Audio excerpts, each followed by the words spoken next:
The language in this video has been translated using AI translation via HeyGen. While we strive for accuracy, the translation may not be entirely precise or reflect the original intent and meaning in all cases. We appreciate your understanding as we work to make this content more accessible through AI-assisted translation. 이 영상의 언어는 헤이젠의 AI 번역 기술을 사용하여 번역되었습니다. 정확성을 위해 최선을 다하고 있지만 번역 결과가 모든 경우에 완벽하게 정확하거나 원문의 의도와 의미를 완전히 반영하지 못할 수도 있습니다. AI 기반 번역을 통해 더 많은 분들이 콘텐츠에 접근할 수 있도록 노력하고 있으니 양해 부탁드립니다.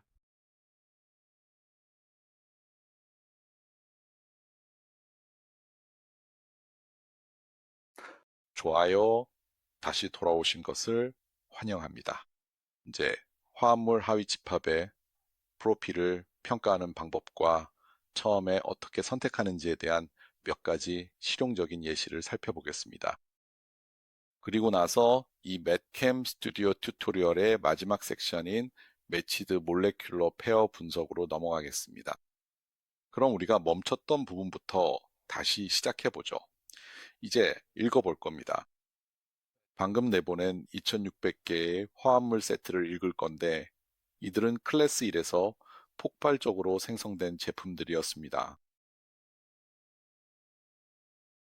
이제 이 화합물들을 성공적으로 불러오실 수가 있습니다.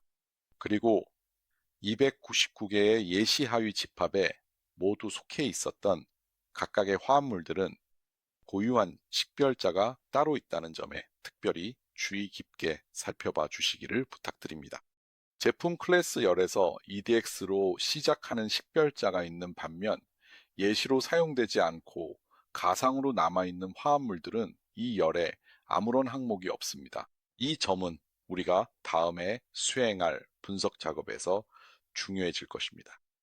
그래서 우리가 가장 먼저 할 일은 이 화합물들의 속성, 즉 애드미트 속성을 계산하는 것입니다. 그럼 바로 진행해 보겠습니다. 이전에 했던 것처럼 속성을 계산하는데 애드미트 프로젝터는 매우 빠릅니다. 이것은 멀티스레드 계산입니다. 저는 여기서 일반 노트북을 사용하고 있고 7개의 스레드로 설정해서 실행하고 있기 때문에 역시 매우 빠르게 진행됩니다. 그리고 자, 이제 시작합니다. 벌써 끝났네요. 결과가 나왔습니다. 이제 여러분께 보여드리고 싶은 것 중 하나는 예시로 든 하위 집합의 속성 분포입니다. 그리고 이 화합물들은 실제로 합성된 것들입니다. 예를 들어 용해도나 예측 용해도 같은 속성을 살펴본다고 하면 이 경우에는 S 플러스 SW를 찾아봐야 합니다. 그럼 바로 저희의 네이티브 용해도를 찾아보겠습니다. 모델입니다. 그리고 실제로 여기서는 로그 스페이스를 사용해서 표시할 겁니다. 이것이 2600개 전체 화합물의 분포입니다.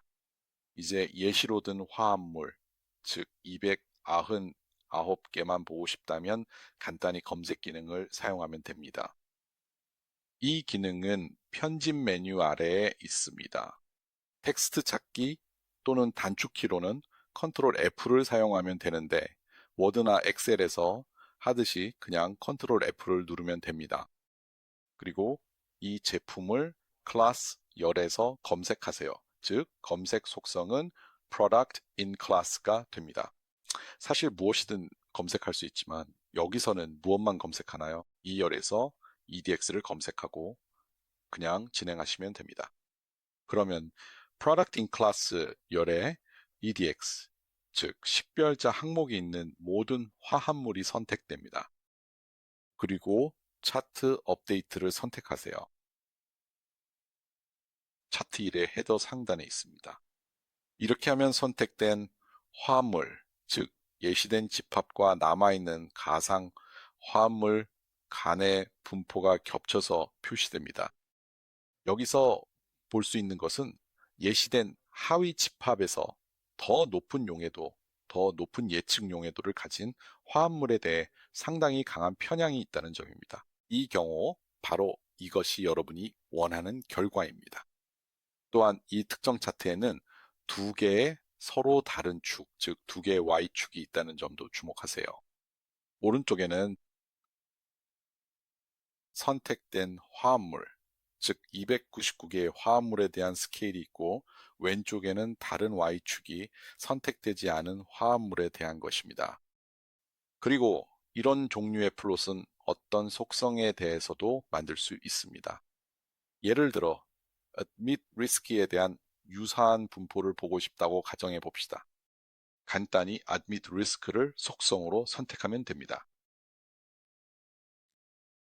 이 경우에는 로그 스케일 선택을 해제하고 이 값을 표시하면 됩니다. 그리고 다시 여러분은 이것을 볼 수 있습니다. 예시로 선택된 하위 집합은 예측된 admit risk가 더 낮은 화합물 쪽으로 상당히 편향되어 있습니다.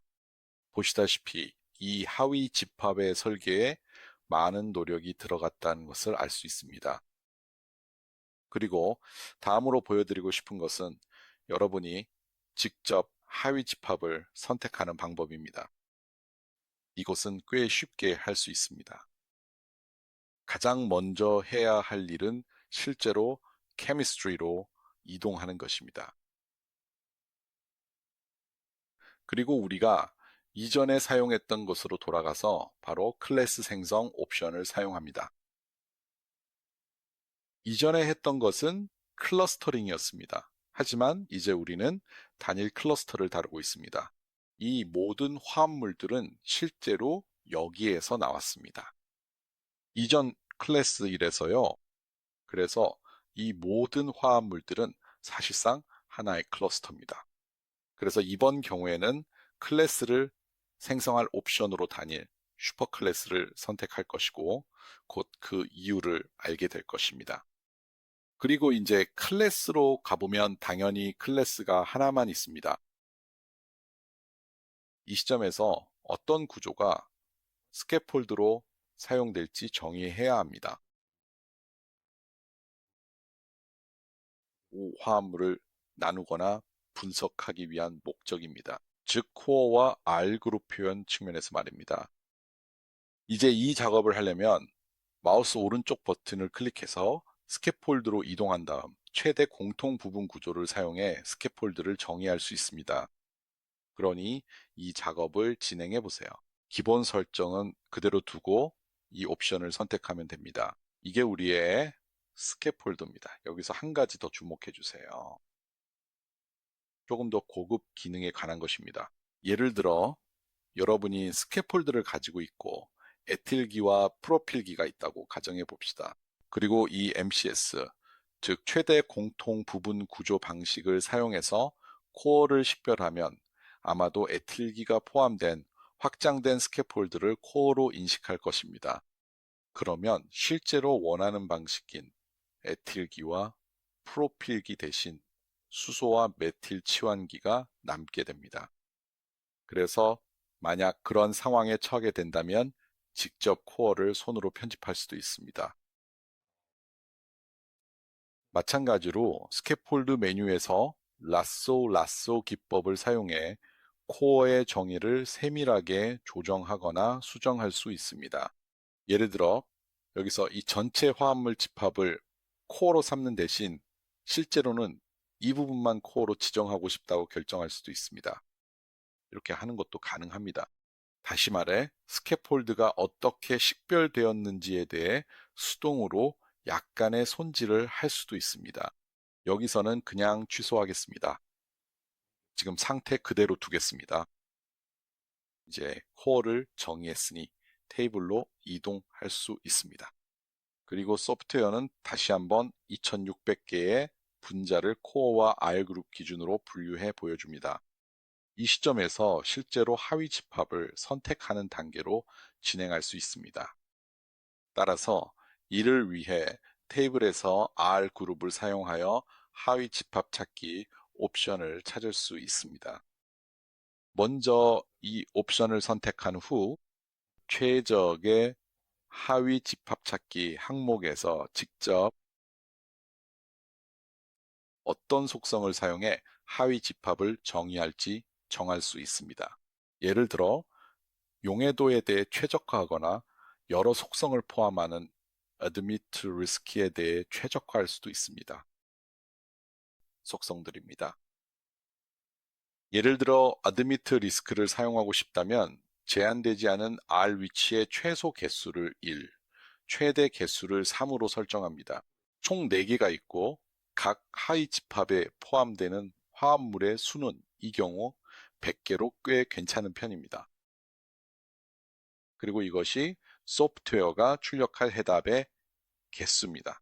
식별할 하위 집합의 최대 개수, 즉 해답의 최대 개수인데 admit risk의 경우 값이 낮을수록 더 바람직하다는 점에 주목하세요. 그래서 우리는 속성 값이 클수록 더 좋은 옵션을 선택하지 않을 것입니다. 만약 용해도와 같은 속성을 다루고 있다면 실제로 더 높은 값이 필요할 것입니다. 그래서 이 옵션을 켜야 합니다.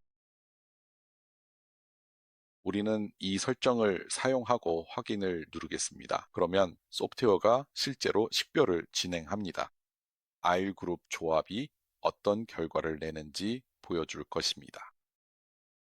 최적화된 하위 집합을 보여주고 여기 차트 1에서 바로 확인할 수 있습니다. 선택되지 않은 화합물과 비교했을 때 admit risk의 분포를 볼 수 있습니다. 그래서 우리는 100개의 화합물을 선택 대상으로 정했고 2600개 중에서 2500개의 화합물이 선택되지 않았습니다.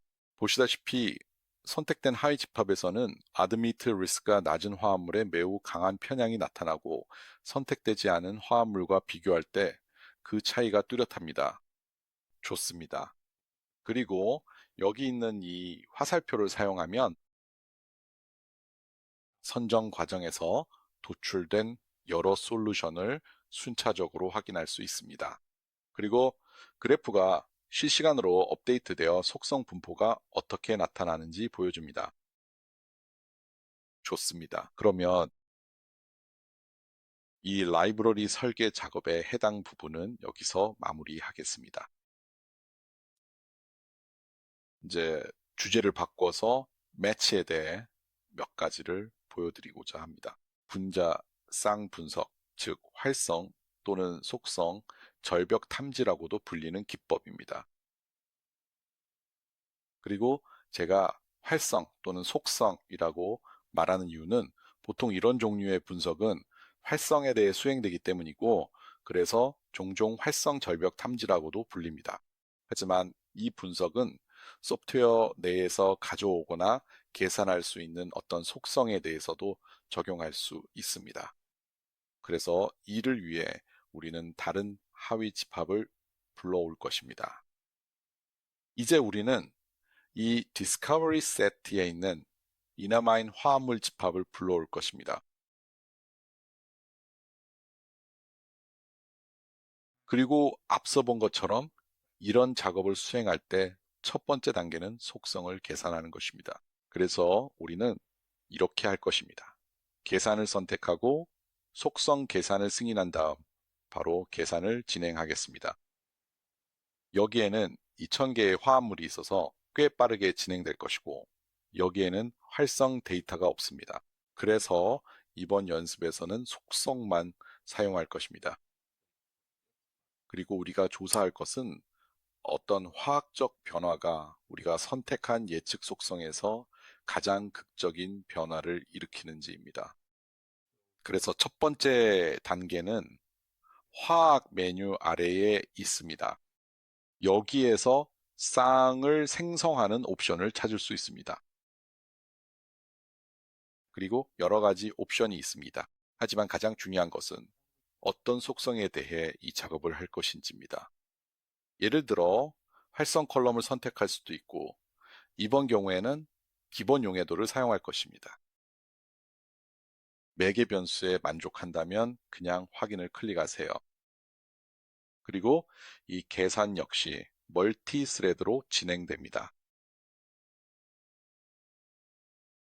우리는 7개의 모든 스레드를 사용하고 있어서 아주 빠르게 진행될 것입니다. 그리고 결과는 여기 있는 쌍탭에서 확인할 수 있습니다. 이것을 선택하면 어떤 변화가 있는지 볼 수 있습니다. 화학적으로는 비교적 작은 변화가 잠재적으로 큰 변화를 일으킬 수 있습니다. 여러분이 조사하고 있는 목표 속성에서 말이죠. 여기서는 여러분이 에서 이동하는 것을 볼 수 있습니다. 프탈렌에서 피롤리딘으로 바꿀 때, 한 분자를 다른 분자로 바꿨을 때 용해도에서 꽤 극적인 변화를 볼 수 있습니다. 마찬가지로 여기서 티오펜에서 퓨란으로 바꿀 때도 상당한 변화가 있고, 또는 사이클로부탄에서 메틸에터로 바꿀 때도 마찬가지입니다. 이 경우에도 꽤 큰 변화가 있습니다. 그리고 물론 이러한 변화들을 크기별로 정렬할 수도 있습니다. 그래서 여기 상단을 클릭하기만 하면 작은 것부터 큰 것까지, 또는 큰 것부터 작은 것까지 정렬할 수 있습니다. 지금은 큰 것부터 작은 것까지 정렬된 상태입니다. 다시 말해, 이 소프트웨어는 비교적 작은 화학적 변화에 따라 활성이나 속성에서 얼마나 극적인 변화가 일어날 수 있는지 아주 쉽게 조사할 수 있는 방법을 제공합니다. 다시 한번 이 내용이 도움이 되었기를 바랍니다. 이것으로 이번 튜토리얼을 마치겠습니다. 시간 내주셔서 감사드리며 좋은 하루 되시길 바랍니다.